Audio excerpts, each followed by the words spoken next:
competitie staan weer op het punt van uiteenzetten. Maar hoe staan Heerenveen en Cambuur er eens voor? Daar hopen wij het komende uren een antwoord op te krijgen. Mijn naam is Arjen de Boer en we binden weer mooi de allereerste aflevering van de Sportcast van Omroep Friesland. Alleen nog die Duits is dramatisch, maar verder. Nee, ik praat gewoon Duits. Oh, ik word Duits. Ja, Duits, Engels. En sinds je kiest eruit is hak ik Spaans. Maar dat is pas samen kan. Foppe of Gert-Jan? Wat een vuile. Wat een vuile. Ik doe een beroep op mijn geheimhoudingsplicht. Geheimhoudingsplicht. Ja, dat is wat ons dat schijnrecht. Nee. Ja, want vorig jaar hadden we het wel over een transfersom van boven de 1 miljoen euro. Precies, ja, dat was vorig jaar. Ja, nu lig je bij de koopjesafdeling. Oh, wacht. Ik had nog zo beloofd. Niet scheidlollig. Koeman gaat straks ook over op 5-3-2 en dan is het één keer weer... Ja. Dus dat vind ik ook een slap jaar de eerste klas die Verdijk. Deze aanvoerdersband afnemen. Ja. Dit zijn nogal uitspraken. Volledig, Ja, maar dat is toch zo? Kom op zeg. Dat is toch gewoon de zittende trainer en vuist in zijn reet stoppen. Kom op zeg. Ja, we binden weer. We hebben zo'n weekend verkozen hoor, maar ze zitten weer gewoon aan tafel. Geert van Thun, Roelof de Vries en Andor Faber. Zeker. Mooi dat jullie er weer binnen, jongens. Eindelijk weer. Ja, het wie even wennen. Zo lange tijd in deze podcast. Hoe wie dat voor je? Ik voel de zegen hoor. De voest te zeggen? Ja. Ja, even lekker niks? Lekker keertje jong. Tuurlijk. Is weer gelukt. Het is wel wennen. Is weggelukt. Ja, hij is toch een leuke vakantie hoor, Andor. Ja, zeker. Maar ik wil wel nog om te beginnen. Hier en al in de onrein na zijn eerste aflevering. Ik weet niet hoe dat met je, maar je wordt toch vaker onsputsen. Zo. Wanneer ben je er weer? Tweetjes. De meesten ben waarom nu sta. Ja. Zij is het. Ja, ik stier eventjes voor een broodje in de rij bij Cambuur. En dan komen er toch 12 man aan bij. Wanneer begint die sportcast weer? George Zulte en Henk de Jong. Nee, Oh. Henk de Jong die zat aan de andere kant van de tribune. Oké. Trouwens, maar daar was ik nog bij. Want hij is vakantie hoor, natuurlijk. Daar is dat bij Coldplay West. Ja. Wist wat er ook in is zo? Gerald Sibon. Gerald Sibon. Ja, hij is dat verhaal mooi gekregen. Gerald Sibon. Ja, ik zie natuurlijk de hele simmer, maar ik kom het hier. Ik wie helemaal in de band van de penalty soap. Tuurlijk, ja. Van Huddegriep en Heerenveense Boys. Nou ja, dat hebben we live uitgestuurd. Mooie analist Gerald Sibon erbij. Die zit erin. Die zit erin. Ja, die zit erin. Dat visie commentaar, hè? Ja, die zit erin. Maar die hier dus een kaart van het concert van Coldplay. Ja. Maar dat concert het er oor zijn, omdat hij, toen is hij gelijk in de auto stapt naar het neutrale terrein van de Rottevallen om als analist te fungeren bij Omroep Friesland van de penalty-serie tussen Heerenveen en Huddegriep. Oh my god. Maar goed, dat het... Ja, minuten.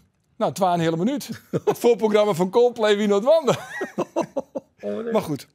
Even serieus jongens, want dit is de allereerste aflevering van het nieuwe seizoen. En ik neem aan, je hebben al hier de mail krijgen en lezen.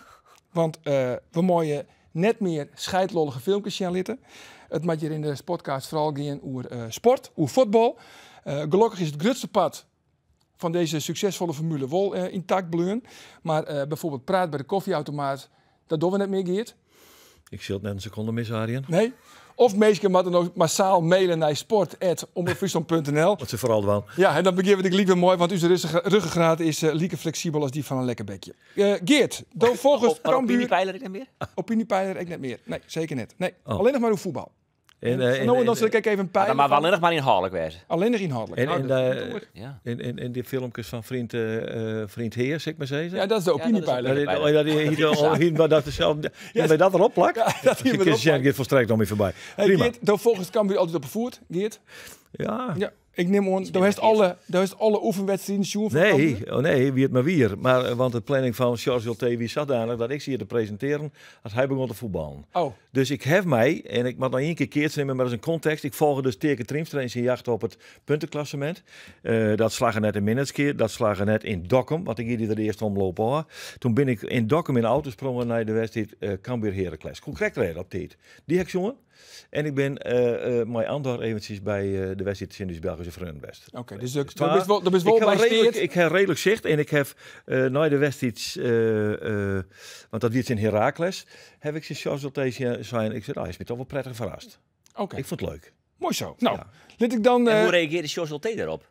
Op deze openbaring? Ja, ik mag blijven natuurlijk, dat snap je toch wel. Ja? Ja. Was daar naar vreet ik op waarom komen? Op die openbaring. Maar dan heb ik vrees, jongen. Nou verdient dat toch wel een nuancering, Arjen. Ja, Ja, want? vindt u? Nou, ik vond het bij Vlagen best aardig, maar dan ook met letterlijk bij Vlagen. En ik moest mij verdedigend wel wat zwaar. Dan net ander. Ja, vooral de backs. Backs, hè? Op dit stuit net goed genoeg. Net goed genoeg. Nou, daar zullen we het aan zijn griff voor hebben. Want we beginnen natuurlijk altijd, want dat is wel zo'n ingrediënt wat gewoon bleun is. Mooi, de stellingen. Oh ja, Natuurlijk, ja, de wel stellingen. natuurlijk. Gewoon krijgt hoe de inhoud. En dat Ja, maar dat mooi wel stellingen? Stellingen mooi wel. Ah, Oké, Ja, nee, stellingen maar mooi wel. dat, ja. stelling nemen. Andor, Spits El Hilali wordt de nijrevelage van Cambuur. Nee. Nee. Nou, nog net. Dit seizoen nog net. Roelof, Spits Ion Nicolaescu wordt de nijrevelage van Heerenveen. Helemaal niks van Sjoen. Ja! Geert, Ja, jongen. Verder de Jong is nou al beter als Robin Molen. Nou, ik vind hem goed. Ja, zeg maar, steeds maar ja. Want hij dat Ook geen nuance. Nee, geen nuance. wacht, Ja, mag hoi. ik nog Ja, komen? hoi. Andor, Daniel van Kaam, bloot bij Cambuur. Ja. Roelof, als ik Siep van Ottelen wie, dan ga ik lekker naar FC Utrecht. Nee. Mark Diemers, Geert, traint nog altijd mooi met Cambuur. De kans dat hij een contract tekent bij de Ljouwen, dus wordt maar de dooi grutter. Minimaal. Nee dus. En Roelof, ik ga alle vertrouwen in Daniel Karsbak. Alle vertrouwen, nee. Nee? Ja, want Karsbak, laten we daar even naar verder gaan, die heeft in januari gekocht voor 2,2 miljoen euro. Maar ja, de grote vraag is natuurlijk, komt dat goed? Ja, en dat bloot voorlopig ik wel even de grote vraag. Ik denk dat we daar zelfs na dit seizoen nog geen antwoord op hebben. Jon Nicolescu, de naam neemt. Kijk al even naar de Moldavische spits. Die hopen ze deze week te presenteren. En dat zal naar alle gedachten toch wel de eerste spits worden. Dat kan natuurlijk wezen dat die Karlsbak wollen in trok roeit. Maar ik ga toch een beetje het Odgaard scenario bij Karlsbak. Bij de clubs is ze dan, Karlsbak heeft alle voorwaarden om een goede spits te worden. Ja, want elke keer als ik vreeg je bij Heerenveen, wat is er onderhand met Karsbak, dan zeggen ze, nou, inderdaad, hij heeft de fysieke voorwaarden, hij is vreselijk rap. En dan zeggen ze ook altijd bij van, hij is beter als Strand Larsen op deze leeftijd. Dat zeggen ze ook altijd. Van Grains, Ja. Nou in de Primera Division, volgens mij. Maar ja, feit is, de wonderen kies gewoon voor Pelle van Amersfoort in de punt van de aanval. En Karlsbak, dus dat het niet zijn spits is. Nee. Karlsbak zit op het bankje. Maar het probleem is wel dat Pelle van Amersfoort geblesseerd is. Die zette even de sprint in een sneurtje in FC Metz, de laatste oefenwedstrijd. En toen serie het klassieke moment. Hamstringetje? Net de hamstringetje skeert. Nou, dan weet je eigenlijk zo goed als weer zijn. 6 weken. 100% zeker. Ja, nou, 4 weken is het minimaal, maar vaak is het 6 weken. Dus ik denk dat Karlsbak in de eerste wedstrijd speelt. Oké. In RKC. Nicolescu nog net? Nou, denk ik net. Nee. Maar die komt deze week. Ja, Ja. dat al wist, die hè? hopen ze te presenteren. Ja, Dus hopen. Ja, dikke voor miljoen. een dikke miljoen euro om bij daar Jeruzalem. Ja, Moldavische spits scoorde dit seizoen 20 wedstrijden, 14 doelpunten. En hij scoorde ik van Moldavic in Polen. Dat werd jongen in Moldavië als de grootste overwinning van de Moldavische elftal ooit. Dus die spits heb ik Daar had hij nu zo ook niet in. Die samenvatting heb ik al die goal heb van hem zien inderdaad. Maar ik weet het Ja. namen er wel een bekweet. Maar ja. Dat is wel mooi. Het hele Moldavisch op een kop, ja? Dat Moldavië scoorde, maar de regie hier kijkt even naar een shot voorskeken. Dus zich de trainer die zich juichen, Ja. dat die goal voelde. Die een heel bijzonder. Een paar beeld. Ja. Ja. Geert, door Zuiders krijgt de kans dat Mark Diemers komt naar Cambuur is minimaal. Ja, ik denk het wel. Ja, Ja. maar goed. We Maar, kunnen ja, het goed, zelfs maar ik weten. wil wel zeggen, ik ben wel een van de grote voorstanders van de komst van Mark Diemers naar Cambuur. Ik zou het een top-onkeer vinden. Maar ik denk dat het nog juist te betiet is dat Mark toch een boeteloos avontuur nog verkiest boven de veiligheid van Cambuur. Dat heb ik mij financiën te maken. En dat mooi, want hij is profvoetballer, dus Ja. ik heb er alle begrip voor. Ik ben natuurlijk doorwist, ik ben altijd reuze benijd naar die mening. Maar we kunnen Mark zelf ook vregen. Maar dat zoek krijg ik steeds een keer met Mark zelf. Wat dat ook goed is, ik heb die nou aan de telefoon. Dag Mark, goedemorgen. Goedemorgen, mannen. Hey Mark, Morgen. je stapt aan weer op het trainingsveld om te trainen. Mooi. Remco weten, Balk, dat gaat Verder de gewoon Jong, Marco Tol. Zeker weten. Gaat Ja. gewoon weer door. Ja, want dan traint al een paar weekend met Cambuur. Maar bestaat er dan echt geen kans dat je bij Cambuur bloost? Nou, die deur staat in principe op een keer. Kijk, ik heb in het begin heel duidelijk gecommuniceerd met Cambuur. Bepaalde dingen in de eredivisie die gingen op dat moment niet door. Dat wilde ik toen nog best wel graag. Nou, toen heb ik Sjors gebeld. Of ik mee kon gaan trainen. Nou, Sjors was daar gelijk heel enthousiast over. Mijn zaakwaarnemer heeft contact met Etienne gehad. Etienne, daar gold eigenlijk hetzelfde voor. Die was ook heel enthousiast dat ik ging meetrainen. Ja, maar vanaf het begin wel heel duidelijk gezegd. Het is haar puur en alleen om fit te houden.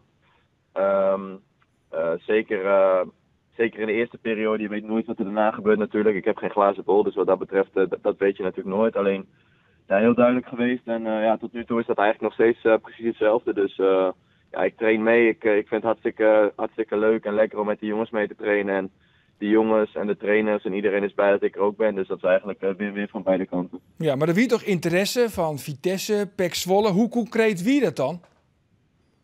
Heel concreet. Ik heb wel met 4 eredivisieploegen in principe, of die hebben zich gemeld bij mij. Er zijn wel om verschillende redenen niet uitgekomen of ik heb dat zelf afgewezen. Dus ja, goed, er was voldoende interesse in ieder geval vanuit de eredivisie. Ook vanuit het buitenland is voldoende interesse. Vanuit allemaal werelddelen is heel veel interesse. Alleen nog niet wat ik voor ogen heb. En dat zijn dan vaak een beetje de Europese landen. Spanje, Italië, Duitsland, dat soort landen. Ja goed, daar is wel interesse uit, maar nog niet concrete interesse. Dus eigenlijk wacht ik daarop op dit moment. En mocht dat niet komen, dan blijft het natuurlijk altijd nog een optie. Dus tot die tijd train ik lekker mee en heb ik wat minuutjes kunnen maken afgelopen weken. En sta ik elke dag gewoon op het trainingsveld met die jongens. En hopelijk kan ik zeker wat jonge jongens ook wel bepaalde dingen bijbrengen. En kan ik lekker fit blijven. Dus wat dat betreft, wat ik net al zei, is het een win-win van beide kanten, denk ik. Maar hoe lang worsto nog wacht je? Want ja, de competitie die begint nou komende vrede al hier in Nederland. Hoe lang worsto en hoe lang kisto wacht je? Nou, ik kan zo lang mogelijk wachten als ik wil natuurlijk, omdat ik transfervrij ben. Alleen dat is niet de ideale situatie. Ik ga tot eind augustus wachten en dan ga ik een keuze maken. Dus wat dat betreft plak ik daar niet een datum op, maar ik heb ongeveer wel in mijn hoofd wat ik wil. Dus dat zal eind augustus worden en dan zit ik zeker ergens. Maar er is bij Cambuur nou toch niet meer onverdij, want ja, die beginnen vreed met de competitie, dus daar heeft tactische trainingen. Nou, dan hobbelst al wat bij de reserves mee. En dan heeft Sneur een Utrecht training. Nou ja, dan zul je mij een liedgroepje wissels misschien nog wat trainen. Vreed bij de beloften spelen. Ja, dus ja, hoeveel doel heeft het nog, hoeveel nut heeft het nog om mij trainen te blijven? Nou, heel veel. Omdat we gewoon van vandaag tot vrijdag is natuurlijk de wedstrijdvoorbereiding. Alleen dan heb je gewoon voldoende trainingen, ook krachttrainingen in de middag die jullie en andere mensen niet zien. Die heb je ook gewoon nog natuurlijk. Dus ik ben gewoon elke dag 2 keer aan het trainen. En ja, natuurlijk heb ik die prikkel op vrijdag niet van die wedstrijd. Maar ja, kan je zaterdag bijvoorbeeld wel weer met een felle training met de wissels dan. Ook wel weer fysiek wat arbeid verrichten. En kan ik daarna zelf wat dingen doen. Dus zo blijf ik gewoon mooi fit. En ik voel me ook hartstikke fit. Dus wat dat betreft ben ik gewoon eigenlijk ready voor wat er komen gaat. Dus daar ben ik wel heel erg blij om. Kijk, ik had ook voor mezelf rondjes kunnen gaan lopen. Om de velden van Blauw-Wit of Frisia. Ja, op een gegeven moment word je daar wel simpel van. Dus voor mij is het gewoon hartstikke mooi. En wat ik zeg, Cambuur is er ook hartstikke blij mee. Dus ja, ik ben heel erg blij dat ik dit tot nu toe gedaan heb. Ja, nou trains nou een aantal weken mooi bij Cambuur. Daar is dus goed zicht op hoe sterk deze selectie is. Onder de vraag, Mark, kan Cambuur mooi van om het kampioenschap? Wow, dat vind ik wel heel lastig om te zeggen. Ik moet wel zeggen, vanaf het moment dat ik ben gekomen, ik vind het een hele energievolle groep. Er zit ontzettend veel energie en passie in het team. Dus dat is heel erg leuk. Heel veel jonge, gretige honden. Alleen, dat is altijd afwachten wat natuurlijk in zo'n seizoen gaat gebeuren. Wat dat betreft is er wel weinig ervaring natuurlijk in de selectie. Het is allemaal wel heel erg jong. Alleen, wel heel gretige jongens die allemaal heel erg graag willen. Dus ik denk dat dit team echt zeker gaat verrassen. En ik denk iedereen die de voorbereiding heeft gevolgd, dat het er gewoon hartstikke goed uitziet. En dat echt wel het Cambuurvoetbal, zoals het zo mooi wordt genoemd, echt in deze voorbereiding wel gespeeld is. Dus ik hoop dat volgende week als de lichten aangaan ook gaat gebeuren. En dat is natuurlijk altijd anders. Kijk, je kunt een hele leuke voorbereiding draaien. Maar uiteindelijk draait het er natuurlijk om dat het vrijdagavond om 8 uur gaat gebeuren. Ja, dan Glitje in Emmen, een topaffiche. Nou, als er nou iemand is die het weet hoe sterk bij de ploegen binnen, dan bestoot dat. Wat wordt het? Ja, ook dat vind ik lastig. Kijk, Emmen die heeft natuurlijk ook, is ook een hoop spelers verloren. En hebben ook hun selectie nog niet helemaal op peil, geloof ik. Dus die hebben ook een vrij smalle selectie, net als Cambuur. Dus ik ben heel erg benieuwd naar. Ik denk dat beide elftallen een beetje gelijkwaardig aan elkaar zullen zijn. Verwacht ik in ieder geval. Maar goed, ik heb eigenlijk wel de hoop dat Cambuur die wedstrijd gaat winnen. En dat hoop ik natuurlijk ook vrijdag. Dus zeker in eigen stadion. Ja, moet er gewoon van Emmen gewonnen worden natuurlijk. Ja. Dan speelt zich ook Kees van Wonderen, de trainer van Heerenveen. Die zei, we zien je nog noem het zien, we zien je nog creativiteit, we zien je een beetje scorend vermogen. Zou dat net wat wezen, Mark? Of is dat definitief, dat gebeurt nooit, Heerenveen, Mark Diemers? Nee, dat gebeurt nooit. Nooit. Nee, dat gaat duidelijk, hè? Goed man. Duidelijk. En hij staat een favoriet land, was het laatst voetballen was? Ja, ik heb wel Spanje, Italië, Duitsland, Engeland, dat soort landen. Dat trekt mij op dit moment het meeste. En ik wil eigenlijk nog 1 mooi avontuur aangaan in mijn carrière voordat ik terugkeer in Nederland. En dat zal dan hopelijk bij Cambuur zijn. Maar goed, dat weet ik niet wat er in de toekomst gaat gebeuren. Maar ja, dat is wel een beetje wat ik in mijn hoofd heb. Kijk, ik heb nu heel wat jaar in de Eredivisie gevoetbald en op allerlei niveaus. Bij een topclub bij Feyenoord, in de subtop bij Utrecht en wat degradatievoetbal gespeeld. Dus ik heb voor mijn gevoel nu wel de Eredivisie gezien. En dat is ook de reden waarom ik met bepaalde ploegen of er niet uit ben gekomen of dingen heb afgewezen. Dus ja, ik ben aan het wachten op iets moois uit het buitenland. Omdat ik denk dat voor mij en mijn gezin nog een hele mooie stap is in mijn carrière en in ons leven. Dus ja, dat is eigenlijk waar ik op hoop. Maar goed. Saudi-Arabië, hè? Nee, ja goed, daar is ook interesse uit bijvoorbeeld. Alleen ja goed, dat zijn hele interessante bedragen. Alleen je moet afvragen of je in bepaalde steden met je kinderen wil zitten. Nou ja goed, dat vind ik iets belangrijker dan het geld. Dus dat gaat niet gebeuren. Maar ja goed, we gaan kijken wat er allemaal nog komen gaat. Het is natuurlijk nu begin augustus, dus de tijd dringt straks ook. Dus we gaan zien wat er de komende periode gaat gebeuren. Nou, we ben heel benieuwd, Mark. Dus voorlopig nog even lekker trainen, mooi Marco Tol en net mijn Ronaldo.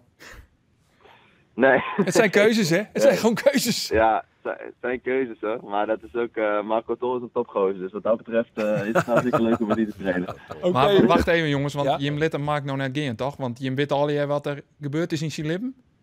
Oh jee. Nou ja, op Twitter, Jim heeft het al lezen kennen, hebben jet dat hij nog een keer heid wordt. Dat zijn vriendinnen zwanger is van de tredden. Van de tredden? Ja, Jim kennen nou dit podiumbroek ommaakt te lokken. Maar ik zit niet stil. Je schiet in ieder geval op 1 front raak, Mark. Ja, van harte ook wel trouwens. Nee, dat mag niet meer. Sorry. Nee, dat kind dus net weer. Dat kind dus net weer. Toch Mark, of zit ik mis? Nou, ja. Jij weet de donders goed, Ander, dat je heel erg mis zit. Maar ja, goed, er ging inderdaad onder de supporters gingen verhalen rond. Ik stond vorige week langs het trainingsveld. Toen kwam een supporter naar mij toe die zegt, eigenlijk min of meer hoe hard in je hoofd om hier niet te tekenen. Ik bedoel, je vriendin is ook zwanger. Ik zeg, moet je me wat vertellen, want ik weet er zelf niks van af. Maar, het is helemaal net zo. Het is net zo. Oh, het is net zo. Ja, dus nou, dan is het een doel, dan is de kans voor open doel gemist, Mark. Dan draaien we het om. Ja, dus nee, ik wil dat in ieder geval uit de wereld helpen. Dus dat gaat niet nog een derde keer. Je weet het 100% zeker dat het niet zo is? Ja, van je voormalige buurjongetjes moet je het ook maar hebben, Mark, hè? Ja, mooi hè. Vele gasten. Maar ik denk nou is het even nu ter wereld. Hè? Nou, heel Friesland dat maken en dat gewoon bij 12 liter. Oké. Goed zo. Heel goed. Mark, hartstikke bedankt. Over privézaken sprutsen. Ja, privé. Wist je al dat uw collega Andor Faber een relatie had? Oh, is dat zo? Ja. Is dat een vriendinnetje? Ja. Ik zag je ogen. Ja, ik zeg het. Dat moet ik toch dan even inbrengen. Dat vertelt die smeel op mij net. Maar we zitten Vreed in het bestuurskamer in een perskamer van Cambuur. En dan smoezelt het dat mijn collega van de Ljouwte Krant om. En toen heb ik dat toch op. Ik ben zo doof als een kwartel. Ja. Als Roel de Vries in mij spreekt. Ja, maar die articuleert net. Oost-Indisch. Oost-Indisch. Maar daar heeft een relatie met Marissa de Jong. Nee. Wat is dit nou weer? Dat heb ik toch echt gezegd. Journalist van Ljouwte Krant. Die wie net niet bij die wedstrijd. Oh, nee. Oké. Hoe komt Stijn nog bij? Marissa wordt geopereerd die is op vakantie en dan wordt ze geopereerd aan de kruisband. Oké, nou goed. Jongens, we moeten eerst even een oudskie nemen van Mark. Ja, laten we dat vooral even doen. Maar Mark, dat jij dat ook even weet, Mark. Als hij op visite komt, komt hij niet meer alleen. Nee, hij is altijd welkom. Ik ben in ieder geval blij dat ik een vriendinnetje heb. Zo is dat. Hey Mark, nogmaals lekker trainen. Ja, dankjewel. Oké. Hoi. Maar hoe heet die vriendinnen dan? Nou, dat de taak. Ja, dat is wel belangrijk, toch? Of net? Die naam is niet... Werken en privé gescheiden houden, jongens. Ja. Oh ja? Dus, maar ik wil er maar als... Geert, ik als vertelde hij boeten uitsturen, vertel ik daar precies, maar als senior collega wil ik toch even uitspreken dat ik het hartstikke fijn veranderd vind dat er een relatie... Dat jou toch wat stabiliteit in het leven Absoluut, van absoluut. jongens. Ik mag je trouwens wel even zeggen van, had dit iets met voetbal uit te steken? Niks. Oh. Dan zou ik deze discussie graag oorkappen willen.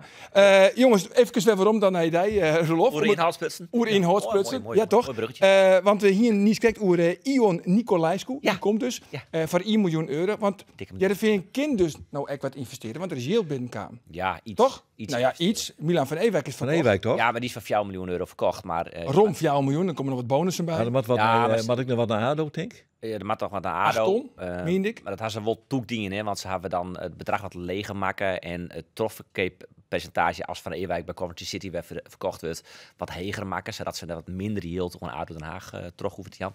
20% inderdaad. Okay. Maar zo, die volslijnde 4 miljoen euro is net zo waar even Utian. Dat operationeel tekort is nog altijd een haast 6 miljoen euro. Dat moet dichter worden. En er bloot wel wat door. Nou ja, die Nicolescu werd kocht. Maar ik denk dat er daarna net zo heel vol yield oerbloot om Utian. Ze hebben die Denzel Hall, hij is ook al helle. Ja, maar die wie transfervrij is. Maar goed, daar hebben ze wel vertrouwen in, want die hebben ze van jou reverse line. Ja. Dat mag dus eigenlijk wel de opvolger worden van Milan van Ewijk? Of heeft je nog wel vertrouwen in Hussein Ali? Ja, nou, we hebben die nog net zo heel volle jongen. En ik vond het in Mets en een oefenwedstrijd daarvoor. Het is een beetje 6-, heel tiet eigenlijk. Hussein Ali? Ja, het is een beetje... ja. Beetje grijs? Kijk net. Nou, denk ik eigenlijk net. Daarom was natuurlijk Denzel Hall. Helle. Ja. Helle. Nou, ik heb nooit begrepen de komst van Hussein Ali. Ik weet nog wel dat hij vorig seizoen, net als mij wie die allereerste oefenwedstrijd, Chin Top Os, had ik me heugen kind, toen wie hij er voor het eerst. Zelfs Chin Top Os kon hij mij net imponeren. En ja, en hij... Je mag toch een stand-in, ha? Nou ja, maar goed, Van Ewijk is nou fot. Hussein Ali zal nou waarschijnlijk nou komende sneuntje in RKC wel in de basis beginnen. Ja, Hal had het in Mets nog net, maar die zien net bij de wedstrijdselectie, die ze speelden die jongens nog een oefenwedstrijdje in contractspelers van VVCS, die dus geen contract hebben. En daar had hij wel mooi dingen. Dus hij maakt wel een beetje optraind worden, zou ik eens verwonderen. Ja, maar goed. En dan gaat Sivan Ottelen misschien ook nog fot. Ja, nou, de stelling wie ik zoek er dus net van. Ik zie nog even de verdedigers van Utrecht erbij te pakken. Sanjan en Van der Hoorn spelen daar vaak, maar de 4 gever ik. Daarnaast nog Santiago, Ruben Kluivert erachter, Mark van der Marel die centraal verdediger, de speel ik in. Ja, misschien gaat er nog wel 1 of 12 van Vot, maar Savol ik net. Ik zoek net van als ik van Ottelen weer. En ik denk net dat Utrecht betelt net hele krutte transfersommen. Nooit eigenlijk. Nee. Wel hege salarissen, vol heger dan Heerenveen. En daardoor hingen ze spelers binnen. Maar ik denk dat ze van Ottelen in je net gaan litten als ik Heerenveen wie. En dan was ze echt een flink bedrag betalen. Dus ik denk dat het net gebeuren gaat. Oké, maar goed, kunnen we wel stellen, omdat Van Beek het natuurlijk nog net is. Van Ewijk is voordat Heerenveen de verdedigend zoen wel kwetsbaarder op worden is. Had je het vergeleken met vorig seizoen? Nou, Van Ewijk is wat. Dat scheelt. De rest is natuurlijk hetzelfde. Vergelijking met de laatste helft van het seizoen. Want Van Beek is toen blesseerd te rekken. Maar die is op een waai weer waarom. Ik denk dat het centraal maar Van Ottelen, Boknifiets en Van Beek er aans bij best wel goed zit. Rosberg is mijn Hal inderdaad afwachtje. Linksback is mijn Keulet. Ja, onvallend aardig. Maar verdedigend natuurlijk wel kwetsbaarder. Ja, maar dat begint al hoe Hal. Maar voorlopig moeten we het echt wel maar Hussein Ali. De eerste wedstrijd die in elk geval wel. Ja. En stel je voor, want dan verwachten ze het net. Maar FC Utrecht wordt echt concreet van Siep van Ottelen. Ja, dan heb je echt geen backup meer centraal achterin. Nee, dan heb je wel een probleem. Toch? Ja, zeker. Ze willen sowieso nog een linksbenige verdediger rally. Die linksback in en links achterin. Had net prioriteit, omdat het meer gaat om een speler van in de breedte erbij te hellen. En de prioriteit ligt nou bij de spits. Nou, die komt naar alle gedachten. Dan gaat de prioriteit naar een vleugelonvaller. Dat lijst in die nog op het 10 positie kin. En daarna ik nog naar de tweede keeper. Dan zie je nog een Zweeds keeper op proef, Oscar Linner. Maar die is alweer waarom. Zie ik Idaho, een speler van Arsenal, die weer transfervrij. Die ging zo'n proef, die is ik alweer vod, dus ze ben daar wel mee bezig. Maar het jouwt ook wel om dat het met spelers die transfervrij binnen, dat er net al te volle yield te besteden is. Misschien maar wat tekenyield, dat ze nog een transfervrij speler op die manier wat sneller binnenhengelen kunnen. Maar door de transferbedragen zullen ze, mochten niks uitgaan, echt naar betelling in. Nee, ik dacht altijd van Alex Bangura is wel wat van Heerenveen. Had ik daar aan de linkerkant. Die ik wel op het lijstje van linksbacks van Heerenveen. Ja, maar ik heb het idee dat Cambuur hem het liefst verkeepert onder club uit Engeland. Ja. Nou ja, Cambuur wil hem verkeerpje. En daarbij tinken zo'n transfersom die het wel richting de €1 miljoen gaat. Dus ik denk dat dat van Heerenveen simpelweg te duur is, te volle yield. Nou ja, dat zul je zeker niet. Want Heerenveen zeker niet betalen. Zulke bedragen van linksback. Hoeveel is dat? Richting de €1 miljoen. Ja, als het yield heen, dan wel. Maar dat yield has net volledig. Nee. Nou, even over de training bij Cambuur. Of doet Henk de Jong de training al? Nee. Nee? Nee, is het flauw? Is het flauwe opmerking? Nou ja, in principe heet we haattrainers op het veld. En ik prio ik een beetje bij de supporters nog altijd. Op het moment dat Henk de Jong hier ziet bij de allerlaatste aflevering van de podcast. En hij zei van, ik wil eigenlijk in september weer op het veld staan.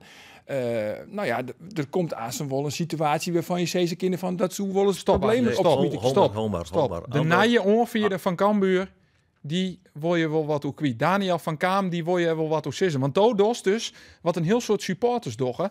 En er is in ieder geval bij de onvierder en ik in de spelersgroep irritatie.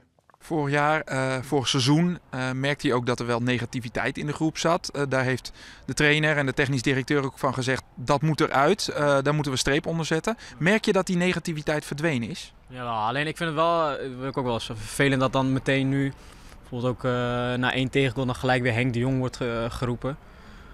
Ja, ik vind, bijvoorbeeld ik speelde zelf ook slecht. Ja, fluit mij dan maar uit. Of weet ik veel, een andere speler dan uit.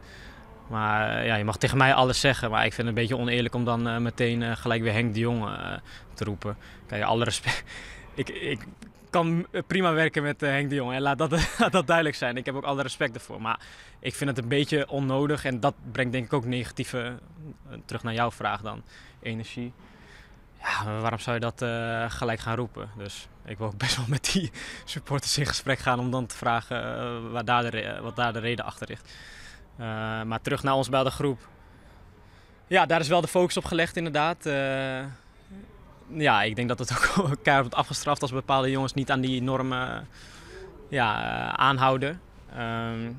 Dus daarin wordt wel echt hevig ingezet. En dat verwacht ik dan ook wel van de hele club. Dus daarom denk ik dat ik eigenlijk dit wel ga zeggen. Ja. Nou, dat zei Daniel van Kaam dan. Maar we dan dus nou oer ophoren. Nou ja, dat is ondij natuurlijk. Ja, we dus weten dat Sto die daar totaal niet van onloekt. Zelfs net van de oorvierde van Cambuur. Nee, maar ik vind het wel sterk dat hij dat doet. Want Henk de Jong is populair. En dat hij hem als onvierder zo uitspreekt. En ik snap het ook wel. Want ja, om het hutje-mutje wordt Henk de Jong zijn naam scandeert. En dat is natuurlijk logisch. Want die ek bij de oefenwedstrijden? Ik heb het net jet, Orne Vreed. Hij blijkbaar dus wel van Kaam. Maar goed, ik had wel begrepen dat bij een van de eerste oefenwedstrijden ik alweer... in Kwijnjem wie ik bij inderdaad toen wie het heel erg in het begin of samen eigenlijk hoe dat ik maar Treijerman wie of zei die dat schreeuwen. Dat sentiment dat mag je wel loslaten. Ik heb begrepen dat Henk de Jong, het is nog in september, dus hij is nog ziek. Ja. En per 1 september zou hij beter bij zijn kennen. Even al wat, want dat mag we door de arts bevestigd zijn. En dan heb ik begrepen dat Henk de Jong tajekken wordt zal on jong Cambuur onder 21. Oké, maar zit hij dan wel of net op het trainingsveld aan zijn met José? Nee. Want die trainen net gelijk. Nee. Dus die trainen achter corona vaak. Dan komt Jong, die komt het veld op als Cambuur traint het. Maar die zomaar nog eens jou weer in. Dus er is totaal geen enkele sprake van welke vorm van samenwerking dan echt tussen Ulte en Henk. Ik denk dat er achter de schermen nog gewerken wordt. Maar net op het trainingsveld zichtbaar.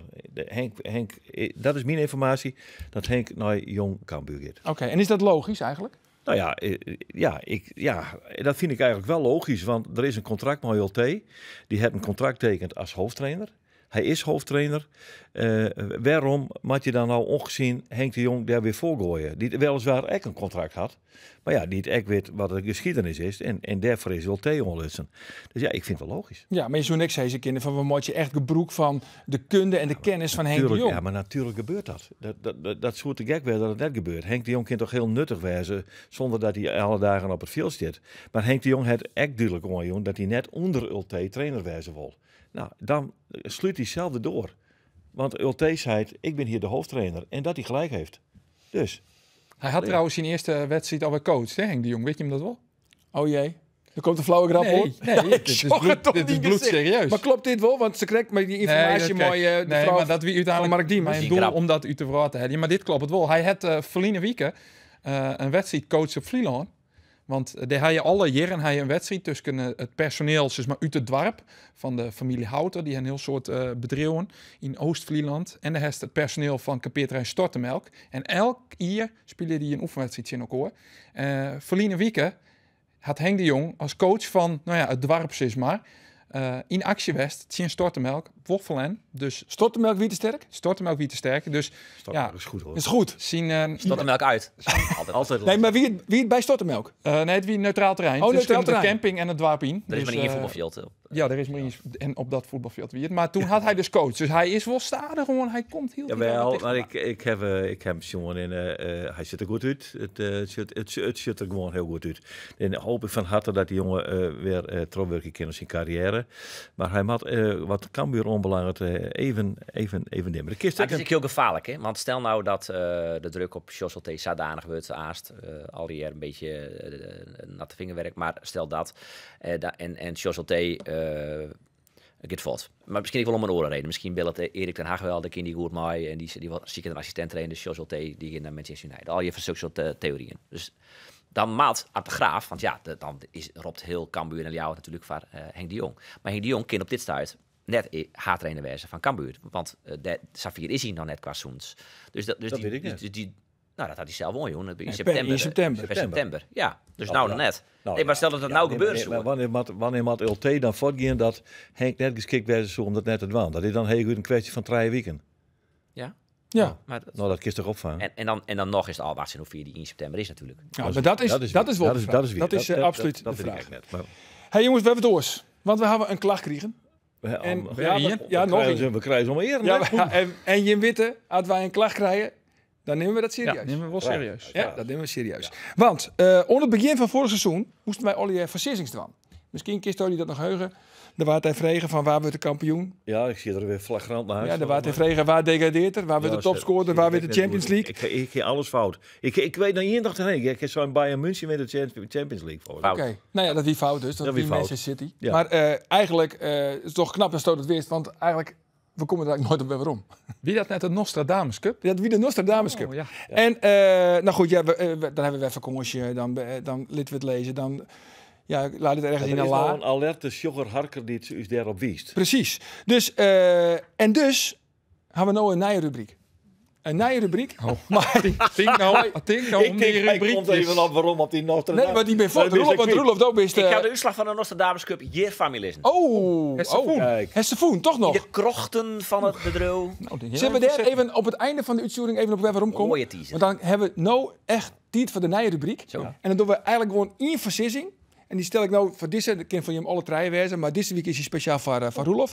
En dan zet maar een versissing op korte termijn. En dan kunnen we de nieuwe week op weer rondkomen. Dan bedoel ik net lezen in een laad. En het mij alles wezen? Maar van alles wezen, maar het liefst wel uw voetbal, heb ik begrepen. Ja. Goed. Volle zetels krijgt de VVD. Nee, dat niet. Oh, nee. Waar wint maar geen jingle, geen bumpertje? Nee, geen bumpertje. Jammer. Maar Roelof zei het altijd van, ik heb geen glazen bol. Toch? Dat zei ze toch altijd? Nee, dus nou maak dan... Nou, maar daar heeft wel een enorm onderbuikgevoel. Hoe volle wordt Jervin RKC? Nee, de versissing van deze week. Waar zit er komende steun bij Jervin in de spits? Dat is Karlsbak. Ja.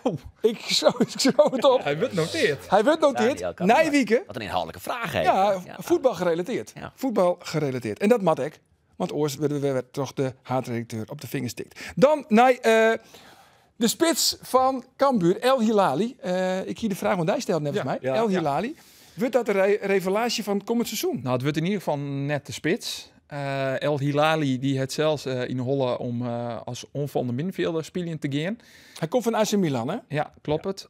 Alleenig. En nou, Geert kan dat bevestigen, denk ik, want die had hem interviewd. Communiceren is een beetje lastig. Maar, hoe ging het interview bij die, Geert? Ja, jongen. Want ook komt al 20 hier in Italië op vakantie. Ja, en ik dwar het net om het in het Italiaans te doen. Dat wie me iets te specifiek. Ik ken me in restaurant, winkels en dagelijks leven redelijk rijden in het Italiaans.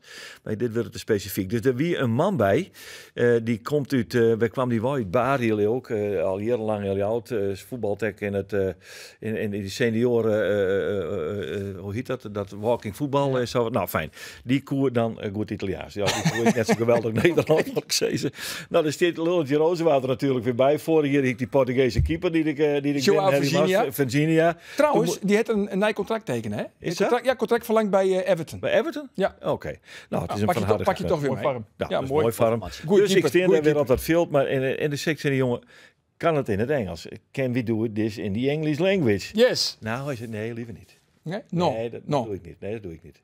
Dus die man ertussen, dus ik eens vraag stellen in het Nederlands, hopen dat die man die ertussen zit dat begrijpt. Dus het was een beetje Peppy en Kokkie interview, zal ik maar zeggen. En die man die stelt die vraag en hij jouwt het antwoord. En ik weet het ik versteer wel wat hij zei eigenlijk.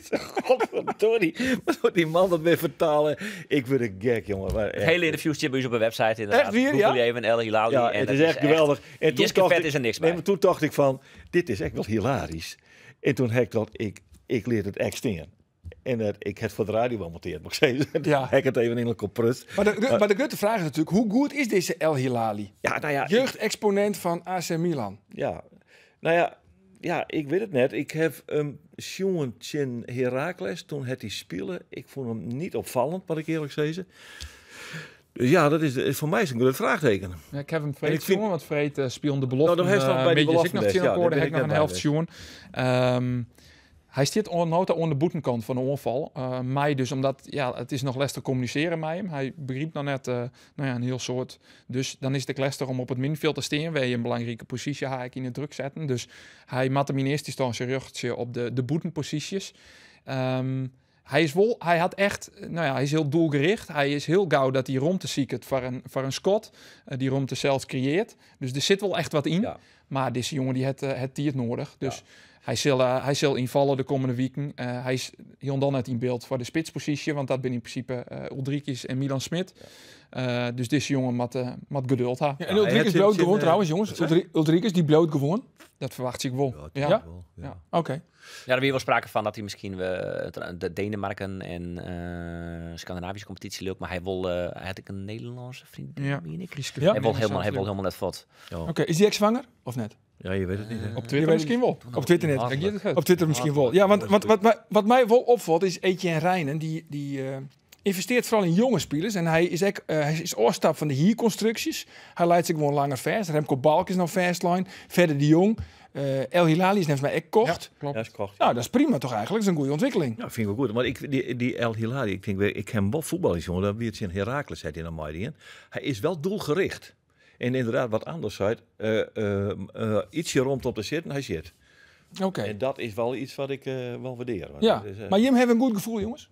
Hoe Cambuur? Nou ja, ik heb vreed onder de jongens. Ik heb meer voetbal zoen dan hij van Cambuur. Oké, nou Roelof, vertel eens even. Heeft hij een goed gevoel? Ik heb wel een goed gevoel bij, komt-ie, Wiebe Kooistra. Nou, Wiebe Kooistra. Die heb ik interviewd. Sectionier.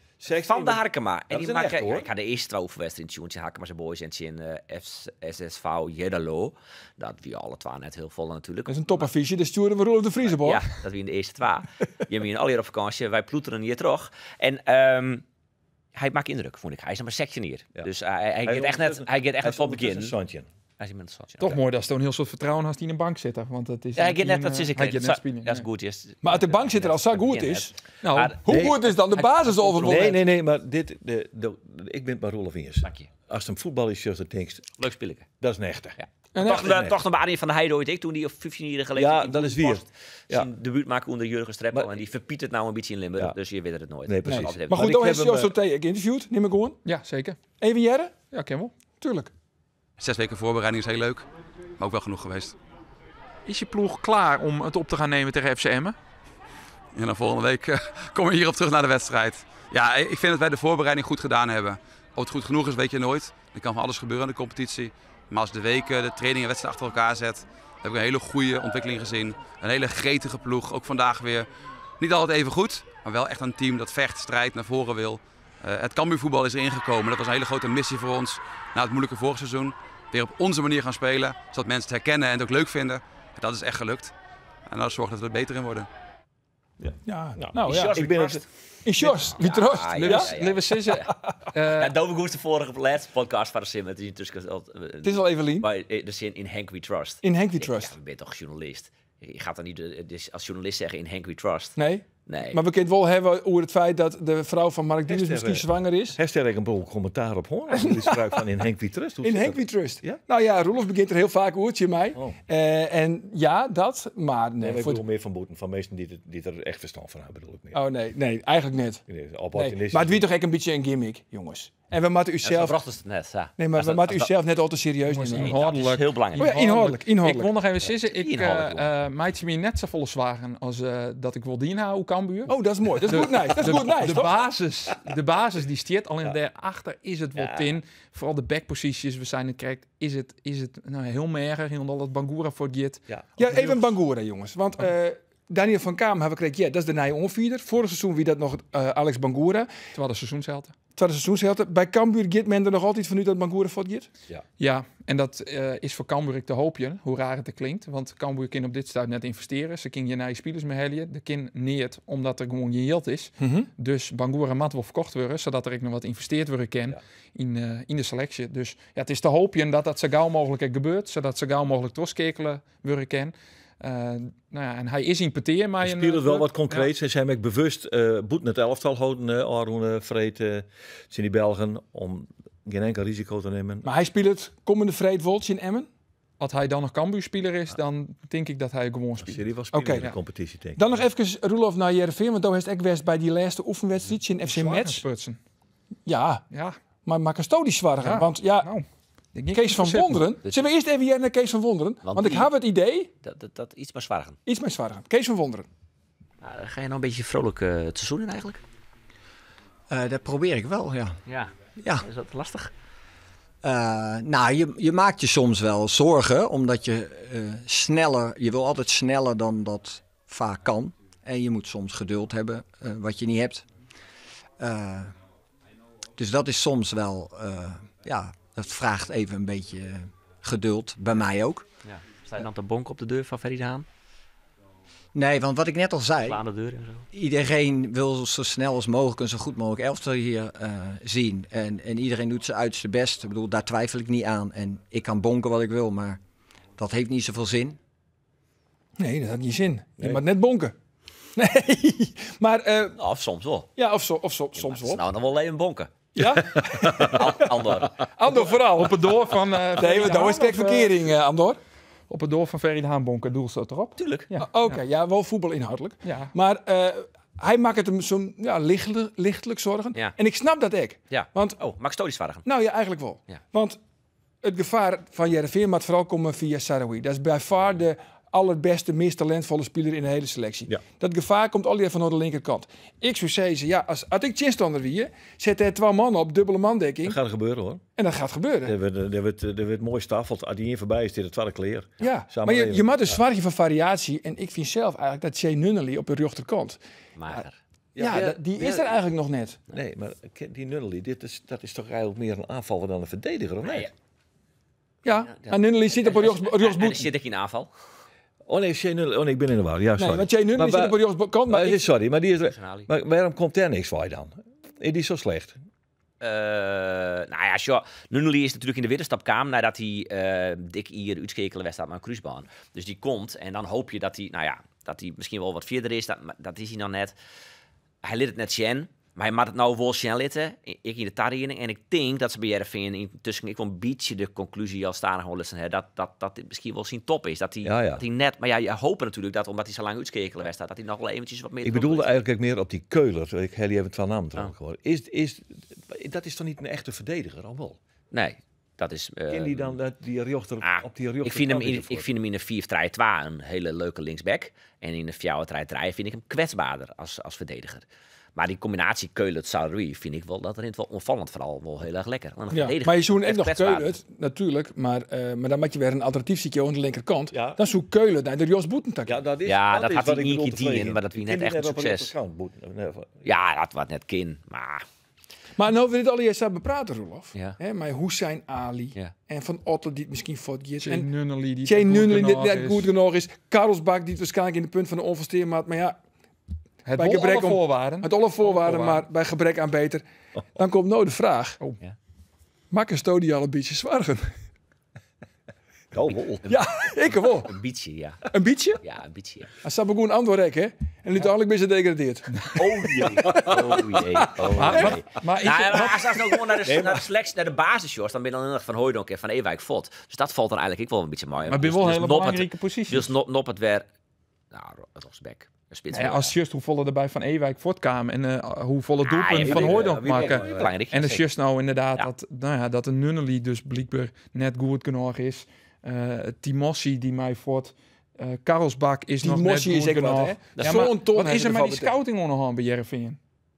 Is de vraag aan Dijrolof? Is de vraag aan Dijrolof? Voetbal inhoudelijk. Volgen. Dus, ja, dat klopt. Vertel nou eens wat er mis is waar de scouting voor Jereveen. Nee, ja, er is net zo volle mis maar de scouting voor Jereveen. In die zin dat je kan natuurlijk eens een keer een ketser hebben. Dat wie Timossi. Het is net zo dat in de tijd van Riemen de Noord ketsers wie. Nee, maar de vraag is nou natuurlijk. Maar de vraag is natuurlijk nog wel. Timossi is zo'n ton. Maar als Karelsbak echt net wordt wat men ervan verwachtte. Dat is een ketser van 2,2 miljoen. Dat kan Jereveen hem absoluut net veroorloven. Dat is wel heel pijnlijk. En blijkbaar heeft ze nou dus Nunnally ook al van constateert dat hij net goed genoeg is. Maar die wie transfervrij. Dus en dat wie een gokje. Nunnally wie een gokje. En ja, maar even eerlijk wezen, het Safol hield is net te besteden. Dus de types Nunnally, die komen nou eenmaal bij Jereveen. Nee, oké, maar Roelof, de Safol is net te besteden. Maar als je 2,2 miljoen jaar op Karelsbak. Nee, dat is als die net slaggert, is dat een enorme ketser. En een pijnlijke ketser, inderdaad. Nou, dan was ze nog wat verkeerd bij. Hij een heleboel licenties zo net.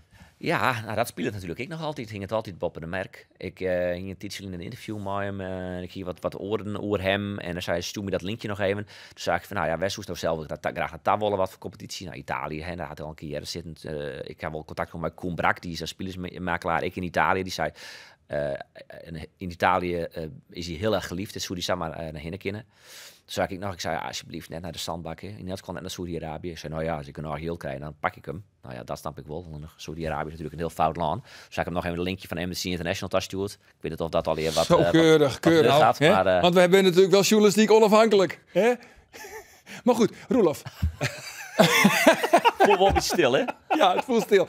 Doe heeft nog wat, want we moeten de spanning een beetje opbouwen. Doe heeft namelijk nog wat oors, want Doe heeft wat voen in een bureau laat. De uitslag van de Nostradamus Cup. Ja, wij hier, jouw journalisten, kenners, gepokt en gemazeld. Geert al 89 hier in het vak. Zeker. Ja. Maar ja, ik ben de schaamte ik voorbij gelopen. Want ik was zo'n keertje op zijn. Waar we het kampioen van de Eredivisie? Feyenoord, ging niet in goed. Welke 2 clubs degraderen? Hier weer niet in goed. Gaat lekker. Ja. Waar speelt het competitie? Emmen, hier ging niet in goed. Waar we topscorer van de Eredivisie? Doevika Simons, hier ging niet in goed. Hoeveel goals maakt het Amin Sarr? 4 uiteindelijk. Bij hier een trekje, 4 Santje en 4. Hoeveel goals maakt het Ulrike? Zien we 16 en Olvent zien 0. Oh, dat klopt het net. Had je een RKC scoort? Oh ja, die laatste natuurlijk. Ja, maar daar zitten we er nog naast. Nemen we die net weer hoor. Op welk plak eindigt Jereveen? Saint, Sien en Jochen. 1 keer Rado volgens Jereveen waard. 8e. Nou, zien we in de buurt. Welk plak eindigt Cambuur? 16, 13, 12 en 15. Santje in de Worden. Nou, welke tot nu toe hebben we dus nog helemaal niks goed. Nee, helemaal niks. Nee. Welke 2 clubs promoveerden uit de eerste divisie? Nou, daar zien we wel redelijk goed. Adien hier ADO Den Haag, dat vond ik toen al opvallend. Ja. In Dirk Kuyt we trust, dacht ik toen nog. Ja. Dirkie Kuyt, ja. Maar daar pakken we al wel... Almere is promoveerd. Nee, kampioen. Wie dit? Welke 2 clubs promoveerden? Dus we doen in het 2, dat hier de vraag. Oké. Ja, sorry. Een goede nuance inderdaad. Waar wint de Champions League? Ja, niet goed. Alsjeblieft. Manchester City. Heel knap. Waar wordt wereldkampioen? Argentinië, hier Geert en Ander. Zo, die gaan nou Riant onder de Liering met 2 goede antwoorden. Even zien, nee. Nou, geef me naar de uitslag. Het ons maar weer ik kom weer nog beter als ik toch hier. Ja, dat is toch nooit maar 2 goed, hè? Rudolf, de uitslag. Rappapa. Arjen, Geert en Andor. 2 goals en ik 1. Ik vind eigenlijk... dit maar we erin horen. Dit is een Nostradamus Cup niet werd, maar ik vind het een hele leuke... Jongens, wat denk je wat de kampioen... Hebben we nog tijd? Nou, net zo volle maar maar het voor. Dan maak je het Heel gauw dan. Waar hebben we het kampioen van de Eredivisie? Geert. Heel snel. Heel snel. Sorry. Minai. Feyenoord. PSV. PSV. Welke 2 clubs degraderen? Almere City. En dit wordt het vies te lang, deze rubriek. Dit doen we na je week eventjes. Ja, nee, maar dan is er Roelof er net. Oh nee, dan is er Roelof er net. Nou, dan doen we maar treien. Maar wel in Bambi Belly. Oké. Nee, in de vakantie dan willen we die net sturen. Dan is het lekker in de zinnen op een Veluwe. Dus, ja. Nee, dat wil ik graag privé houden werken. Sommige dingen wil ik nog privé houden. Ook iets naar de Veluwe? Ja, dit had totaal net voetbal gerelateerd. Ja, maar waar we het kampioen van de eerste divisie? Kampioen in de eerste divisie? Ja, dat is een goede vraag. Ja, dat is een goede vraag. Geef zeker eens. Ja, dat is deze kijk. Ze is wel leer. Maar dat is de vraag die ik vreed ik ondij en on een peer Cambuur werknemer stelt. Waar positioneren wij Cambuur in dit geheel? Dat is vol interessant. In de Voetbal International heb ik iets gelezen van Tredden. Nee, ik zeg beste 5. Beste 5, top 5. Top 5. Dat zijn ze bij Cambuur in eerste instantie. Daar is Grains en dan is denk ik een hele grutte ploeg van clubs. NAC Breda. NAC, Willem II, Cambuur, Emmen. Misschien. Emmen. Ja. Maar goed, dat zal... Maar goed, positie Cambuur, jij vind nog even. Ik heb gauw. Cambuur, hoe volste? Cambuur wordt 5e. Ja, dan doe ik 6e. Doe ik 4e. 4e. Zullen we echt in je vragen waarom komen litten? Want dat vind ik wel leuk. Hoeveel goals maakt het Ulrikes? Ulrikes, ja, die wordt topscorer van Cambuur. Zo. En die zit er op een legere divisie, die zit er 10 plus in. Echt. Ja. 14 goals. 14, ik zit 10. 8. Nee, ja. Oké, dan zet ik 12. Oké. Hoeveel eindigt jij ervan? Nou, oud nota. Ik even snel. Ik denk Nicolaescu. Ja. Kutplak. Nee, Nicolaescu. Alle ballen op Nicolaescu. Hij is alle vertrouwen. Ja, play-offs. Achter dus. Ja. Of Zonde. Nou, ik denk het vooral, maar ik denk, dan zeg ik nog wel zonde, want we weten nog net hoe het komt. Mooi. Ik Zonde, Olfde. Ja, ik ben optimistisch. As always, dan worden ze 8e, dan doen ze maar een competitie. Hè? Goed zo. Ja, waar wint de Champions League? Ik weet wel gewoon waarom. Natuurlijk. Waarom ik net Real Madrid. Ja, Real Madrid, let maar op. En als een Mbappé direct nog in. Alleen de Boer zijn Manchester City, dus is ik. Ja. Ik zeg Bayern München. Bayern München. Die wil ik graag ophouden. Ik wil ophoren, want ik wil... Dan willen we de Champions League winnen voor Sissen. Ik ben het eigenlijk bij Arjen eerst, Real Madrid. Real Madrid. We gaan naar de overdenkingen, want sommige dingen die verhoor je nooit. En in Haarlem. En, wist wat het is? We komen er net op even om. Geert, Mark Diemers of Robin Moulin? Mark Diemers. Roelof, Nicolaescu of Karlsbak? Nicolaescu. En de les is van Andor. Vrijgezel of een relatie? Relatie, 100%. Jongens, ik heb het goed gezien. Een heel soort willen deze weken. Wij zijn er na je weekend weer met een nagelnije grootvolle podcast. Ontam, na je weekend, man. Dag.